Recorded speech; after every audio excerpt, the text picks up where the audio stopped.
नमस्कार प्रेक्षकांनो, सावळ्याची जणू सावळी या मालिकेच्या येणाऱ्या भागामध्ये जबरदस्त असा ट्विस्ट येणार आहे। तर प्रेक्षकांनो, येणाऱ्या भागामध्ये इथे सारंगने ऐश्वर्या आणि सदाशिवच्या बोलण्याचं कॉल रेकॉर्डिंग चेक केलेलं असतं आणि आता कॉल रेकॉर्डिंग चेक करताच इथे सारंगने संपूर्ण कुटुंबासमोर ऐश्वर्याचा बाजार उठवलेला असतो आणि त्याचबरोबर प्रेक्षकांनो, सावळीच्या किडनॅपिंगच्या मागे राजकुमारचा हात नसून इथे ऐश्वर्याचा हात आहे हे समजल्यानंतर इथे तिलोत्तमाची खात्री पटलेली असते की राजकुमार सुधारलेला आहे आणि जेव्हा तिची खात्री पटते तेव्हा ती राजकुमारला मिठी मारते आणि मोठ्या मुलाचा त्याला अधिकार देते।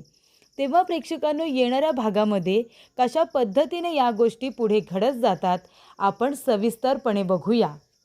तर प्रेक्षकांनो, ठरल्याप्रमाणे इथे राजकुमारने सदाशिवला पकडलेलं असतं आणि तिथे सारंगसुद्धा आलेला असतो। सदाशिव त्या मुख्य गुन्हेगाराचं नाव सांगायला मात्र तयार नसतो। तेव्हा इथे राजकुमार सदाशिवला घेऊन आपल्या घरी येतो, पण घरी आल्यानंतर जेव्हा इथे ऐश्वर्याचा नंबर स्क्रीनवरती असतो आणि जेव्हा इथे राजकुमार त्या नंबरवरून कॉल करतो, ऐश्वर्याच्या मोबाईलची रिंग सुरू होते। तेव्हा हे सगळं ऐश्वर्याने केलेलं आहे हे समोर आलेलं असतं। ऐश्वर्या म्हणते, मी का बरं सावळीला किडनॅप करायला सांगेन? तेव्हा सारंग म्हणतो, सगळ्यात जास्त राग तर तू तिरस्कार माझ्या सावळीचा तूच करतेस ना, म्हणून तर तू सावळीला किडनॅप करायला सांगितलं असशील। तू एकमेव व्यक्ती आहेच जी सावळीच्या जीवावरती उठू शकते। तेव्हा ऐश्वर्या म्हणत असते, सारंग, मी असं काहीही केलेलं नाही आहे, मी खरंच सांगते, माझ्यावरती विश्वास ठेव। तेव्हा प्रेक्षकांनो, इथे कुणीही आता तिच्यावरती विश्वास ठेवायला तयार नसतं। तेव्हा सदाशिवने पलटी मारत तिच्या समोरच सांगितलेलं असतं, नंबर या मॅडमचा होता? मला तर माहितीच नव्हतं, कारण त्यांच्या मोबाईल नंबरवरून माझ्यासोबत राजकुमार बोलत होता। तेव्हा प्रेक्षकांनो, तिलोत्तमा आणि चंद्रकांत काका खूपच जास्त या दोघांना राग येतो। राजकुमार म्हणत असतो, मी कधी तुला फोन केला? सांग ना, मी कधी तुला फोन केला? खरं तर प्रेक्षकांनो, राजकुमार खरोखर सुधारलाय की सुधारण्याचं नाटक करतोय ते अजूनपर्यंत तरी आपल्या समोर आलेलं नाही आहे। पण सध्या तरी आपण जे बघतोय त्याच्यानुसार इथे आता राजकुमार सुधारल्यासारखा वागतोय आणि त्याने तरी नक्कीच सावळीची सुपारी दिलेली नाही। सावळीला किडनॅप करायला ऐश्वर्याने सांगितलंय हे आपण सगळ्यांनीच बघितलंय, पण इथे आता सदाशिव राजकुमारला फसवत असतो। तिलोत्तमाच्या म्हणजे घरच्यांच्या सगळ्यांच्या नजरेतून राजकुमारला पाडण्यासाठी तो सुधारण्याचा प्रयत्न करतोय, पण तो सुधारलेला नाही आहे असं इथे ऐश्वर्याला संपूर्ण कुटुंबासमोर भासवायचं असतं आणि म्हणूनच तिने सदाशिवला राजकुमारचं नाव घ्यायला सांगितलेलं असतं। आणि तेव्हा प्रेक्षकांनो, राजकुमार म्हणतो की मी आईची शपथ घेऊन सांगतो, मी याला फोन केलेला नाही आहे, मी काहीच केलेलं नाही आहे।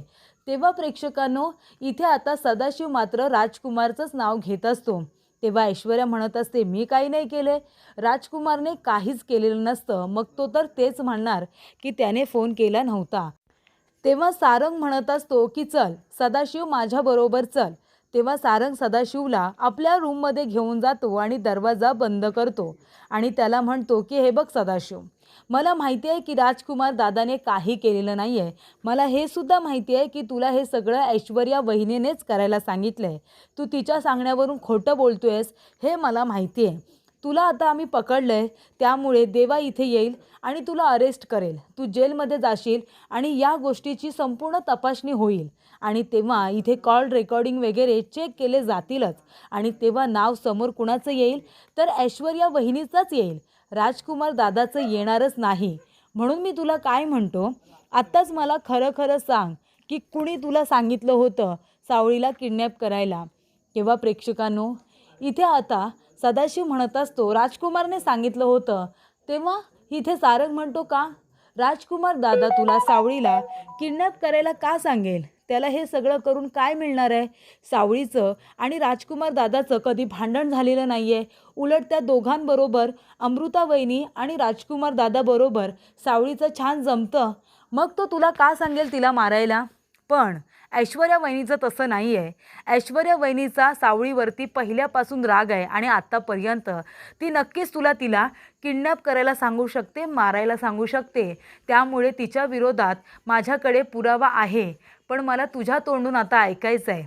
हे बघ सदाशिव, पोलिसांच्या ताब्यात जाऊन मार खाण्यापेक्षा खरं सांगून मोकळा हो ना. तेव्हा प्रेक्षकांनो इथे आता खूपच छान पद्धतीने घाबरवलेलं असतं सारंगने सदाशिवला. सदाशिव घाबरून ऐश्वर्याचं नाव सांगून मोकळा होतो. पण इथे सारंग म्हणतो की ठीक आहे, सध्या तरी तुला पोलीस स्टेशनला जावंच लागेल. देवाला फोन करून सदाशिवला अरेस्ट केलेली असते.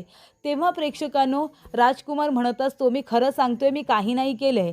ऐश्वर्या इथे काहीच बोलत नसते. तिलोत्तमा म्हणते, कळेल. हे नक्की कुणी केलंय ना, हे आपल्याला कळेल, थोड्याच वेळात कळेल, थांबा. तेव्हा प्रेक्षकांनो इथे आता सारंग म्हणत असतो की हे सगळं कुणी केलंय हे आता सदाशिवने आम्हाला सांगितलंय. त्यानंतर राजकुमार म्हणतो, सारंग पण माझ्यावरती विश्वास ठेव भावा, मी खरंच काही केलेलं नाही आहे, तुला माहिती आहे. तेव्हा सारंग म्हणतो, दादा हे ज्याने कुणी केलंय ना ते आता थोड्या दिवसांमध्ये सगळ्यांच्या समोर येईल. तू नको काळजी करू, माझा तुझ्यावरती पूर्ण विश्वास आहे.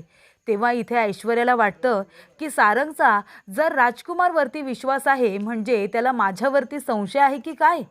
तेव्हा प्रेक्षकांनो ऐश्वर्या आता घाबरलेली असते. त्यानंतर सारंगने आता देवाला सांगितलेलं असतं की मला सदाशिवच्या मोबाईलचे कॉल रेकॉर्डिंग हवे आहेत आणि त्याच्यामध्ये इथे आता ऐश्वर्या वहिनीचा नंबर आणि सदाशिव या दोघांचं बोलणं मला ऐकायचं आहे. तेव्हा प्रेक्षकांनो देवाने आता तिथे जाऊन ते कॉल रेकॉर्डिंग मिळवलेलं असतं. पोलिसांनाच फक्त परवानगी आहे त्या कंपनीमध्ये जाऊन आता ते रेकॉर्डिंग मिळवण्याची. तेव्हा इथे देवा जातो आपली टीम घेऊन आणि ते रेकॉर्डिंग त्याने मिळवलेलं असतं. आणि तेव्हा प्रेक्षकांनो इथे आता ऐश्वर्याच्या समोरच सत्याचा उलगडा केलेला असतो. तेव्हा इथे देवाने सारंगने दोघांनी मिळून ऐश्वर्या आणि सदाशिव या दोघांचे कॉल रेकॉर्डिंग मिळवून ते आता सगळ्यांच्या समोरच इथे आता सादर केलेले असतात आणि ऐश्वर्याला इथे तोंडावरती पाडलेलं असतं. ऐश्वर्या म्हणत असते, मी काही केलेलं नाही आहे, हे सगळं खोटं आहे. तेव्हा इथे देवा म्हणत असतो की हे खोटं नाही आहे, मी इथे रितसर परवानगी घेतली होती, त्या टेलिफोन कंपनीकडे जाऊन मी रिक्वेस्ट करून हे रेकॉर्डिंग मिळवलेलं आहे आणि ते आता सगळ्यांच्या समोर मी सादर करतोय. आणि जर इथे विश्वास बसत नसेल ना तर कोर्टामध्ये जाऊन सुद्धा हे रेकॉर्डिंग मी ऐकवू शकतो, असं आता देवा म्हणतो. तेव्हा तिलोत्तमा म्हणते, ऐश्वर्या हे सगळं खरं आहे. ऐश्वर्या म्हणते, नाही मॉम, मी काही केलेलं नाही आहे. तेव्हा इथे आता तारा घरातले सगळेजण चिडलेले असतात की हा आवाज तर तुमचाच आहे आणि तुम्ही असं कसं म्हणू शकता की तुम्ही काहीच केलेलं नाही आहे म्हणून. आणि राजकुमार दादांची रेकॉर्डिंग तुम्ही ऐका, त्याच्यामध्ये दादा फक्त एवढेच म्हणालेत की मला तुला भेटायचं आहे, महत्त्वाचं काम द्यायचं आहे, बोलायचं आहे. कारण का आता त्यांना खरा गुन्हेगार शोधायचा आहे म्हणजे सदाशिवची भेट तर घ्यावीच लागणार होती. ते त्यांचं बोलणं आहे आणि तुम्ही सरळ सरळ सदाशिवला सांगितलं आहे की जंगलामध्ये सारंग आणि सावळी आल्यानंतर तिथूनच त्या दोघांना गायब करायचं, त्यांना कुठेतरी फेकून द्यायचं, जंगलामध्ये फेकून दे नाहीतर दरीमध्ये टाकून दे असं तुम्ही म्हणताय आणि हे तुम्ही केलंच नाही आहे, असं तुम्ही कसं काय म्हणू शकता. तारासुद्धा भयंकर चिडलेली असते ऐश्वर्यावरती. तेव्हा प्रेक्षकांनो इथे आता खरा गुन्हेगार राजकुमार नसून ऐश्वर्या असल्याचं सत्य सगळ्यांना समजल्यानंतर अमृताच्या, तिलोत्तमाच्या, सावळीच्या जीवात जीव आलेला असतो. तेव्हा प्रेक्षकांनो तिलोत्तमाला वाटतं की राजकुमार खरोखरच सुधारलाय. म्हणून इथे आता देवा आपली टीम घेऊन आलेला असतो आणि ऐश्वर्याला अरेस्ट करून तिथून घेऊन जातो. तिलोत्तमा म्हणत असते की घेऊन जा हिला, ही माझ्या घरामध्ये सून म्हणून राहण्याच्या योग्यतेची नाही आहे. आत्तापर्यंत इतकी कारस्थानं केला पण तरीसुद्धा तिला मी या घरामध्ये ठेवून घेतलं, पण आता नाही. आत्ताच्या आत्ता हिला माझ्या नजरेसमोरून घेऊन जा आणि तिला तिच्या गुन्ह्याची शिक्षा द्या, कारण ती सावळी आणि सारंग या दोघांच्याही जीवावरती उठली होती. त्यामुळे प्रेक्षकांनो ऐश्वर्याला आता देवा आणि त्याची संपूर्ण टीम अरेस्ट करून घेऊन जाते. तेव्हा इथे आता तिलोत्तमा आपल्या मुलाकडे राजकुमारकडे बघते. राजकुमारचे डोळे आता पाणावलेले असतात. तेव्हा तिलोत्तमा त्याला मिठी मारते आणि म्हणते, तू जर मनापासून सुधारण्याचा प्रयत्न करत असशील तर मी तुला माफ करायला तयार आहे आणि तू माझा मोठा मुलगा आहेस आणि नेहमी राहशील. मी तुला माझ्या मोठ्या मुलाचा अधिकारसुद्धा द्यायला तयार आहे, असं तिलोत्तमा राजकुमारला म्हणते आणि त्याला प्रेमाने मिठी मारते. तर अशा रीतीने प्रेक्षकांनो, राजकुमार आता सारंग आणि देवामुळे इनोसंट प्रूफ झालेला असतो, तर ऐश्वर्या खरी गुन्हेगार असल्यामुळे तिला आता तिच्या गुन्ह्याची शिक्षा मिळालेली असते.